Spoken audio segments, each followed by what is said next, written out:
নমস্কার বন্ধুরা, যুবসাথী অনলাইনে ফর্ম ফিল আপ শুরু হয়েছে এবং আপনারা খুব সহজেই আবেদন করতে পারবেন। যেগুলো সমস্যা হচ্ছে সেই সমস্যাগুলো আপনার হবে না, আপনি খুব সহজে আবেদন করতে পারবেন। একদম মানে ফ্রেশ আবেদন যেটা বলে, যে এভাবে আবেদন করলে কোনোভাবে ফর্ম আপনার বাতিল হবে না, আপনার ফর্ম প্রথমেই আপনার বন্ধুরা অ্যাপ্রুভ হয়ে যাবে। তো প্রথমত এখানে 21 বছর বয়স হলে আপনি আবেদন করতে পারবেন। মিনিমাম 21 থেকে 40 বছরের মধ্যে বয়স হলে আবেদন করতে মাধ্যমিক পাস করতে হবে। অনেকেই বলছে পার্সেন্টেজের কোনো ব্যাপার নেই, অনলাইনে আবেদন শুরু হচ্ছে, আপনাকে লাইনে দেওয়ার কোনো প্রয়োজন নেই, ঠিক আছে, ক্যাম্পে যাওয়ার কোনো প্রয়োজন নেই। আপনি বাড়িতে বসেই মোবাইল থেকে আবেদন করতে পারবেন এই ভিডিও দেখলে।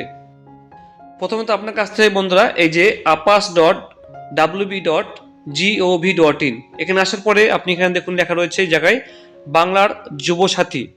এই জায়গাটা দেখুন ভালো করে দেখবেন, ক্লিক টু অ্যাপ্লাই দেখাচ্ছে এখানে। তো আপনি এখানে ক্লিক করে দেবেন। এখানে ক্লিক করার সঙ্গে সঙ্গেই আপনার এখানে দেখুন শো করবে, বলে এটা শো করবে। এই জায়গাটা আপনি দেখুন দেখতে পাচ্ছেন অ্যাপ্লাই অনলাইন, এখানে আপনি বন্ধুরা ক্লিক করে দিবেন। আর আবেদন করা শেষ হলে যে রেফারেন্স নাম্বারটা আপনি পাবেন সেই রেফারেন্স নাম্বার দিয়ে আপনি এখানে চেক স্ট্যাটাসে ক্লিক করে আপনি বন্ধুরা মোবাইল নাম্বার দিয়ে ওটিপির মাধ্যমে আপনি কিন্তু স্ট্যাটাস চেক করতে পারবেন। তো প্রথমত আপনাকে কি কি ডকুমেন্টস লাগবে, কীভাবে ফর্ম পূরণ করবেন, কোথায় কি লিখতে হবে, সেটা আপনাকে আমি স্টেপ বাই স্টেপ দেখাবো সহজ পদ্ধতির মাধ্যমে। আপনাকে প্রথমে অ্যাপ্লাই অনলাইনে ক্লিক করে দিতে হবে। তো আমি এখানে বন্ধুরা ক্লিক করে দিলাম। এখানে ক্লিক করার সঙ্গে সঙ্গে বন্ধুরা আপনাকে এখানে মোবাইল নাম্বার দিতে বলবে। তো এখানে দেখুন বন্ধু বলছে এন্টার ইওর মোবাইল নাম্বার। তো বন্ধুরা আপনি এখানে মোবাইল নাম্বারটা দিয়ে দিবেন এখানে। এরপরে এই যে ক্যাপচাটা, সেই ক্যাপচাটা দেখে দেখে আপনি এখানে ক্যাপচার ঘরে ক্যাপচা বসাবেন। এরপরে সেন্ড ওটিপি বা গেট ওটিপিতে ক্লিক করে দিবেন। গেট ওটিপি ক্লিক করার পরে আবার আপনার মোবাইলে একটা 6 ডিজিটের ওটিপি আসবে, সেই ওটিপিটা আপনি ওটিপি ঘরে বসিয়ে দিয়ে সাবমিট করে দেবেন। তো বন্ধুরা আমি ফটাফট মোবাইল নাম্বারটা ক্যাপচার দিয়ে গেট ওটিপিতে ক্লিক করে দিচ্ছি, ঠিক আছে। দেখুন বন্ধুরা ওটিপি পাঠিয়ে দিয়েছে, আর বলছে new secret pin is send to your register mobile number. দেখুন বন্ধুরা শব্দ হলো আপনি শুনতে পারেন বন্ধুরা, ওটিপি চলে আসছে। তো আমি এখানে ওকেতে ক্লিক করে দেবো।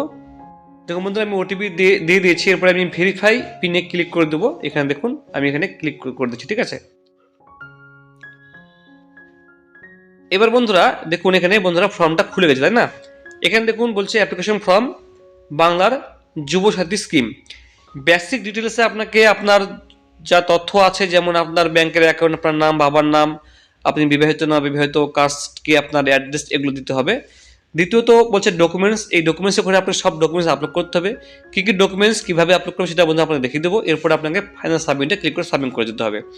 তো আপনাকে আমি প্রথমে বলবো, এখানে দেখুন আপনার এখানে মোবাইল নাম্বার শো করবে, এখানে আপনাকে আধার নাম্বার দিতে হবে। তো আপনি এখানে বলতে আধার কার্ড নাম্বারটা বসিয়ে দেবেন। এরপরে আমি বলতে আমি উপরে এগিয়ে যাচ্ছি। আধার কার্ড নাম্বার বসানোর পরে এখানে বন্ধুরা আপনার আধার কার্ড নাম্বার বসানো হয়ে গেল। এরপর আপনাকে নিচের ঘরে আপনাকে নিয়ে যাচ্ছে, এদিকে দেখুন, ঠিক আছে। এবার দেখুন বন্ধুরা আপনাকে এখানে ফার্স্ট নেম বসাতে হবে। এখানে আপনি নাম টাইপ করে দেবেন ইংরেজিতে বড় হরফের, সব কিছু বড় হরফে লিখবেন, ঠিক আছে। এরপরে লাস্ট নেম মানে টাইটেল আপনি এখানে বসিয়ে দেবেন বা সার নেম। এরপরে ব্যাংকের সঙ্গে যে মোবাইল নাম্বারটা লিঙ্ক করা আছে সেই নাম্বারটা আপনি এখানে বসিয়ে দেবেন, ব্যাংকের সঙ্গে যে নাম্বার লিঙ্ক করা আছে, ঠিক আছে। যে ব্যাংকে লেনদেন করেন সে যে এসএমএস ঢোকে আপনার, সেই ব্যাংকের মোবাইল নাম্বারটা লিঙ্ক করে দেবেন। এরপরে এখান থেকে হচ্ছে ইমেল আইডি, যে ইমেল আইডিটা আপনার কাছে আছে মোবাইলে, সেই ইমেল আইডি আপনি এখানে বসিয়ে দেবেন। যদি আপনি না দিতে চান কোনো সমস্যা নেই, এখানে স্টার মার্ক করার নেই। উপরে বন্ধুরা এগিয়ে যাবেন, এখানে আপনি ছেলে নামে সেটা আপনি এখান থেকে সিলেক্ট করে দিবেন, মেয়ে হলে ফিমেল, ছেলে হলে মেলে ক্লিক করে দিবেন। এরপরে এখানে দেখুন বন্ধুরা বলছে ডেট অফ বার্থ। তো ডেট অফ বার্থটা আপনি যখন এখানে বসাবেন বন্ধুরা অটোমেটিক্যালি কিন্তু আপনাকে এখানে 1/4/2026 হিসেবে আপনার কিন্তু বয়স চলে আসবে। বলছে এখানে দেখুন অনলি ক্যান্ডিডেটস এজড বিটুইন 21 মানে 21 থেকে 40 বছরের মধ্যে বয়স হলে আবেদন করতে পারবেন। তো আমি এখানে একটা আনুমানিক ডেট অফ বার্থ বসিয়ে দিচ্ছি কারো একটা, জাস্ট দেখানোর জন্য। 20/12/2000 এটা আমি দিলাম। এবার দেখুন সঙ্গে সঙ্গে বন্ধুরা এখানে দেখুন 25 বছর এখানে মধ্যে দেখে দিচ্ছে 25,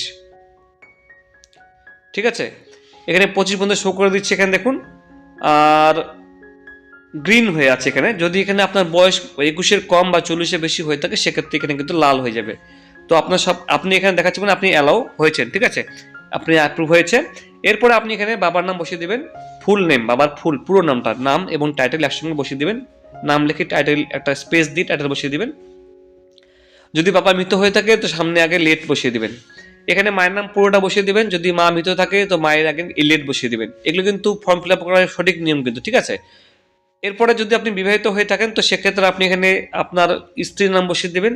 আর আপনি যদি মহিলা হয়ে আবেদন করছেন তো সেক্ষেত্রে আপনি বিবাহিত হয়ে থাকলে আপনার স্বামী নামটা এখানে বসিয়ে দিবেন। এরপরে আপনি এসসি এসটি না জেনারেল সেটা আপনি বসিয়ে দিবেন। এখানে একটা কথা বন্ধুরা আপনাকে বলে রাখি, যদি আপনি জেনারেল কাস্টে হয়ে থাকেন তো সেক্ষেত্রে জেনারেলটা টিকমার্ক করে দিবেন। এসসি এসটি ওবিসি হয়ে থাকলে তো আপনি এখানে টিকমার্ক করে দিবেন। কিন্তু যদি আপনার কাছে SC ST OBC caste certificate থাকে তবে কিন্তু আপনি টিকমার্ক করে দিবেন, না হলে কিন্তু আপনাকে সেই ডকুমেন্ট কিন্তু আপলোড করতে হবে। অনেকেরই কিন্তু এসসি এসটি ওবিসি হওয়ার আপনারা হন বা হয়েছেন কিন্তু এখনো পর্যন্ত কাস্ট সার্টিফিকেট করা হয়নি, সেক্ষেত্রে আপনাকে বলবো আপনাকে এইসব টিকমার্ক করার দরকার নেই, আপনি ডাইরেক্টলি এখানে জেনারেল টিকমার্ক করে দিবেন, ঠিক আছে। এক্ষেত্রে কোনো ভয় কিছু নেই, কিচ্ছু হবে না, প্রত্যেককে কিন্তু 1500 টাকা করে পাবে। এসসি এসটি ওবিসি জেনারেল সবাই কিন্তু 1500 টাকা করে পাবে, তাই লক্ষ্মী ভান্ডারের মতো না এখানে, ঠিক আছে। লক্ষ্মী ভান্ডার যেমন এসসি এসটি হলে 1700 টাকা পাচ্ছে, জেনারেল কাস্ট হলে 1500 টাকা পাচ্ছে, এখানে কিন্তু তা না, এখানে সবাই কিন্তু 1500 টাকা করেই পাবে। তাই এখানে এসসি এসটি ওবিসি যারা আছেন যাদের কাস্ট সার্টিফিকেট হয়নি বা করতে পারেননি তারা কিন্তু এখানে জেনারেল টিকমার্ক করে দেবেন। আর যদি আপনার কাছে কাস্ট সার্টিফিকেট থাকে বা আপনি এসসি এসটি ওবিসি হয়ে থাকেন সেক্ষেত্রে আপনি টিকমার্ক করে পরবর্তীতে আপনাকে কাস্ট সার্টিফিকেট আপলোড করে যেতে হবে। আর জেনারেল হলে আপনি জেনারেল আপলোড করে দেবেন, ঠিক আছে। এরপরে বিষয়টা আপনাকে ক্লিয়ার করে বললাম এই কারণে যাতে আপনার কোনো ফর্ম ফিল আপ ভুল না হয়। এরপর আপনি বিবাহিত না অবিবাহিত সেটা আপনি এই ঘরে বসিয়ে দিবেন। বিবাহিত হলে আপনি এখানে ম্যারিডে ক্লিক করে দিবেন, অবিবাহিত হলে আপনি এখানে আনম্যারিড টিকমার্ক করে দিবেন। যদি আপনি বিধবা হয়ে থাকেন এখানে টিকমার্ক করে দিবেন, আর যদি আপনি ডিভোর্সি হয়ে থাকেন সেক্ষেত্রে এখানে টিকমার্ক করে দিবেন। উপরে এগিয়ে যাবেন, এই জায়গাটা অনেকে ভুল করছে, অনেকে আমাকে মেসেজ করছে বলছে এখানে কি লিখবো হাউস নাম্বার বা প্রিমাইস নাম্বার, যেটা বেশিরভাগ ক্ষেত্রে মিউনিসিপ্যালিটি যাদের বাড়ি তাদের কাছে হাউস নাম্বারটা বেশি থাকে, তো তারা হাউস নাম্বারটা এখানে বসিয়ে দিবেন। যদি আপনার কাছে হাউস নাম্বার না থাকে সেক্ষেত্রে আপনি এখানে NA লিখে দিবেন, NA লিখে দিবেন, অথবা আপনি এখানে আপনার গ্রামের নামটা বসিয়ে দিবেন, ঠিক আছে। এই জায়গাটায় গ্রামের নাম বসিয়ে দিবেন, সেম নামটা আপনি এখানে আমরা বসিয়ে দিবেন। এরপরে পোস্ট অফিসের নাম কি সেটা আপনি এখান থেকে টাইপ করে দিবেন। উপরে এখানে ডিস্ট্রিক্ট সিলেক্ট করে দিবেন, কোন ডিস্ট্রিক্টের বাড়ি আপনার সেটা আপনি এখান থেকে সিলেক্ট করে দিবেন, ঠিক আছে। সব ডিস্ট্রিক্টের নাম এখানে রয়েছে, সব ডিস্ট্রিক্টের নাম এখানে সিলেক্ট করে দিবেন। এরপর আপনি এখানে আপনার বাড়ি ব্লকে না মিউনিসিপ্যালিটি সেটা আপনি এখান থেকে সিলেক্ট করে দিবেন। ব্লক হলে আপনি এখানে টিকমার্ক করে দিবেন গ্রামে বাড়ি হলে, আর শহরে বাড়ি হলে আপনি এখানে মিউনিসিপ্যালিটি টিকমার্ক করে দিবেন। এরপরে আপনি এখানে ব্লক বা মিউনিসিপ্যালিটি সিলেক্ট করে দিবেন, তো এখানে একটা আমি জাস্ট সিলেক্ট করে দিলাম ব্লকের নাম। এরপরে থানার নাম এখানে অটোমেটিক্যালি বন্ধু চলে আসবে, এখানে দেখুন চলে আসছে অটোমেটিক্যালি। গ্রাম পঞ্চায়েতের নাম কি সেটা আপনি এখান থেকে বন্ধুরা সিলেক্ট করে দিবেন, এই দেখুন গ্রাম পঞ্চায়েত নাম এখানে চলে এসেছে। যদি আপনার বাড়ি বন্ধুরা মিউনিসিপ্যালিটি হয়ে থাকতো তো আপনি এখানে মিউনিসিপ্যালিটি সিলেক্ট করে দিবেন, করার পরে আপনি এখানে মিউনিসিপ্যালিটি হলে মিউনিসিপ্যালিটি বন্ধুরা এখান থেকে সিলেক্ট করে দিবেন। ডিস্ট্রিক্ট সিলেক্ট করার পরে ঠিকই একই প্রসেসে বন্ধুরা এখানে মিউনিসিপ্যালিটি এখানে দেখিয়ে দিবে। এরপরে থানার নাম আপনি এখান থেকে সিলেক্ট করে দেবেন। এরপরে আপনার যে ওয়ার্ড নাম্বার সেগুলো এখানে চলে আসবে, সেটা আপনি এখান থেকে সিলেক্ট করে দেবেন। তো আপনাকে আমি গ্রাম পঞ্চায়েতে হলে গ্রামের বাড়ি হলে কীভাবে সেটা আপনাকে দেখালাম, মিউনিসিপ্যালিটি হলে সেটা আপনাকে দেখালাম কীভাবে আপনি সিলেক্ট করে দেবেন। এরপরে পিনকোডটা আপনি এখানে বন্ধুরা বসিয়ে দেবেন। পিনকোডটা বসানোর পরে আপনি উপরে এগিয়ে যাবেন, যার পরে আপনি এখানে কোন বোর্ড থেকে পাস সেই বোর্ডের নামটা আপনি এখানে সিলেক্ট করে দেবেন। ওয়েস্ট বেঙ্গল বোর্ড না সিবিএসসি বোর্ড না আইসিএসসি বোর্ড না মাদ্রাসা বোর্ড। মাদ্রাসা বোর্ড যদি হয়ে থাকে সেক্ষেত্রে আপনি এখানে WBBME সিলেক্ট করে দিবেন। অনেকে এটা আমাকে প্রশ্ন করছেন মুসলিম ভাই বোনেরা, দাদা আমরা মাদ্রাসা বোর্ড কোনটা বুঝতে পারছেন না, মাদ্রাসা বোর্ড মানে হচ্ছে WBBME, এটা সিলেক্ট করে দিবেন। এরপরে আপনি এখানে রোল নাম্বার সিলেক্ট করে দেবেন, একসঙ্গে না, রোল মাধ্যমিকের অ্যাডমিট কার্ডে দেখবেন রোল নাম্বার পরপর দুটো দেওয়া আছে, রোল আলাদা নাম্বার আলাদা, তো রোলটা আপনি করে বসিয়ে দেবেন, নাম্বারটা আপনি করে বসাবেন। কোন সালে মাধ্যমিক পাস করলেন সেটা আপনি এখান থেকে সালটা বসিয়ে দেবেন। এরপরে এই জায়গাটায় অবশ্যই কোনো আপনি উচ্চ মাধ্যমিক পাস বিএ পাস এসব দেখানোর কোনো প্রয়োজন নাই, অনেকে এটা করছেন, কোনো প্রয়োজন নেই। আপনি এখানে NA লিখে দিবেন, ঠিক আছে, NA লিখে দিবেন। প্রেজেন্ট অকুপেশনে আপনি এখানে লিখে দিবেন, এই জায়গাটায় ঘরে টাইপ করে দিবেন no work, no work, WORK, no work, আপনি এটা টাইপ করে দিবেন। এই যে ঘরটায় আপনি এখানে NA লিখে দিবেন, ঠিক আছে। এই দুটো আপনি লিখবেন এই ঘরটায়, কিছু করতে হবে না বাকি, ঠিক আছে। উপরে এগিয়ে যাবেন, এই জায়গাটা আপনি ব্যাংকের নামটা বন্ধুরা বসিয়ে দেবেন, ব্যাংকের নাম কি, এরপরে ব্যাংকের ব্রাঞ্চের নামটা আপনি লিখে দিবেন। ব্যাংকের অ্যাকাউন্ট নাম্বারটা এখানে টাইপ করে দিবেন, এরপরে ব্যাংকের IFSC কোডটা এখানে টাইপ করে দিবেন। মনে রাখবেন ব্যাংকের অ্যাকাউন্ট নাম্বারটা যেহেতু একবারই ঘরে একটাই ঘর দিয়েছে, অন্য ক্ষেত্রে কনফার্ম করার জন্য ডবল ঘর দেওয়া হয়, দুটো ম্যাচ না করলে কিন্তু নিত না। তো যেহেতু এটা একটা ঘর দিয়েছে সিঙ্গেল বক্স, তো সেক্ষেত্রে আপনি অ্যাকাউন্ট নাম্বারটা একটু সাবধানে দেবেন যাতে কোনো একটা নাম্বার যাতে ভুল না যায়, ঠিক আছে। আইএফএসসি কোডটা এখানে বসানোর পরে এই জায়গাটা অবশ্যই কিন্তু আপনি নো করে রাখবেন, এই জায়গাটা আপনি নো করে রাখবেন। এরপর আপনি এখানে সেভ বেসিক ডিটেলসে আপনি এখানে টিক করে দেবেন। সেভ বেসিক ডিটেলসে টিক মার্ক করার পরে বন্ধুরা পরের স্টেজ খুলে যাবে, সেটা হচ্ছে আপনার ডকুমেন্ট আপলোড করা। ঠিক আছে, সেভ ডিটেলস বেসিক ডিটেলসে ক্লিক করার পরে পরবর্তী স্টেজ আসে বন্ধুরা বেসিক ডিটেলস, তো ডকুমেন্টস আপলোড। তো আপনার এটা হয়ে গেল, এরপরে ডকুমেন্টস আপলোড চলে আসছে বন্ধুরা। এরপরে আপনাকে এই জায়গাটায় দেখুন, একটু মন দিয়ে দেখুন বন্ধুরা, আপনাকে আমি গাইডলাইন্স দেখে দিচ্ছি একটু। এখানে দেখুন পিডিএফ বলছে আপনাকে মাধ্যমিকে অ্যাডমিট কার্ডটা আপলোড করতে হবে 2 MBর মধ্যে, স্পষ্ট যেন স্ক্যান করবেন। ঠিক আছে, স্ক্যান যেন স্পষ্ট হয়, পরিষ্কার যেন স্পষ্ট হয়। 2 MBর মধ্যে, 2 MB মানে অনেক ভালো স্ক্যান হবে। 2 MBর মধ্যে পিডিএফ করে আপনাকে এখানে আপলোড করে দিতে হবে। এরপরে মাধ্যমিকের মার্কশিট এবং সার্টিফিকেট দুটোই কিন্তু আপনাকে স্ক্যান করবেন, স্ক্যান করে মার্চ করে দিবেন, মার্চ করে মানে এক জায়গায় করবেন, করার পর আপনি এখানে 2 MBর মধ্যে পিডিএফ করে আপলোড করে দিবেন। ঠিক আছে, এই জায়গাটায়। এরপরে আধার কার্ডটাও কিন্তু বন্ধুরা আপনারা এটা কিন্তু দুদিকে স্ক্যান করে 2 MBর মধ্যে আপলোড করে দিবেন। এরপরে ভোটার কার্ডটাও সেম একই প্রসেসে করে দিবেন 2 MBর মধ্যে।